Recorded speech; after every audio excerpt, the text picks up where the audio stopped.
আসসালামু আলাইকুম। জেলা প্রশাসকের কার্যালয়ে বাগেরহাট হতে গত 19 জুলাই একটি নিয়োগ বিজ্ঞপ্তি প্রকাশ পেয়েছে, যেখানে একটি ক্যাটাগরি অর্থাৎ ইউনিয়ন পরিষদ প্রশাসনিক কর্মকর্তা হিসেবে 7টি পদ রয়েছে, যার বেতন গ্রেড হচ্ছে 14 এবং বেসিক হচ্ছে 10,200 থেকে 24,680 এবং অন্যান্য ভাতা।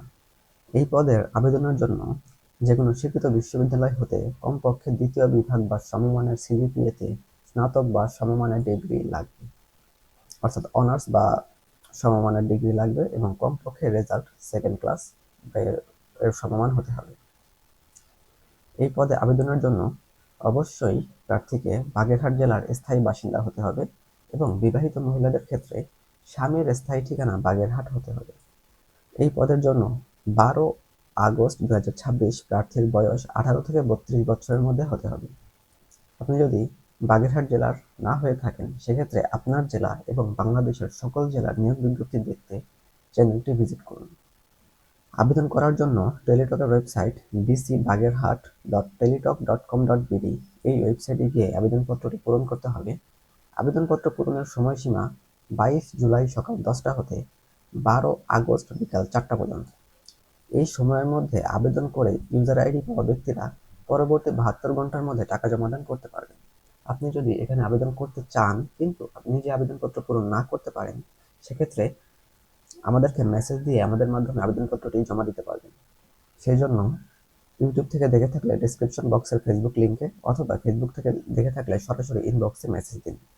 আবেদনপত্রের ফি হচ্ছে 112 টাকা এবং যদি অনগ্রসর প্রার্থী অর্থাৎ ক্ষুদ্র নৃগোষ্ঠী, শারীরিক প্রতিবন্ধী ও তৃতীয় লিঙ্গ হয়ে থাকেন, সেক্ষেত্রে আবেদন ফি হবে 56 টাকা।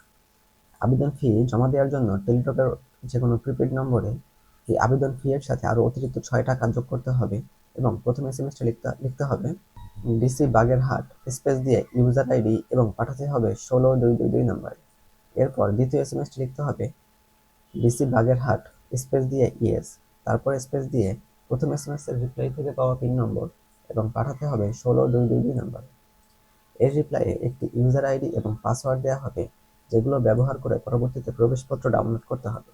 তাই এই ইউজার আইডি এবং পাসওয়ার্ডটা সেভ করে রাখতে হবে। প্রবেশপত্র ডাউনলোডের সময়সীমা এবং পরীক্ষা সংক্রান্ত অন্যান্য তথ্য পরীক্ষার্থীর মোবাইল নম্বরে এসএমএস এর মাধ্যমে জানিয়ে দেওয়া হবে। এই ছিল আজকের নিয়োগ বিজ্ঞপ্তি সম্পর্কে বিস্তারিত তথ্য।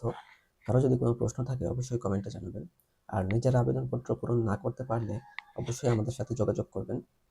যারা পরীক্ষা দেবেন তাদের জন্য রইল শুভকামনা। ধন্যবাদ সবাইকে। আসসালামু আলাইকুম।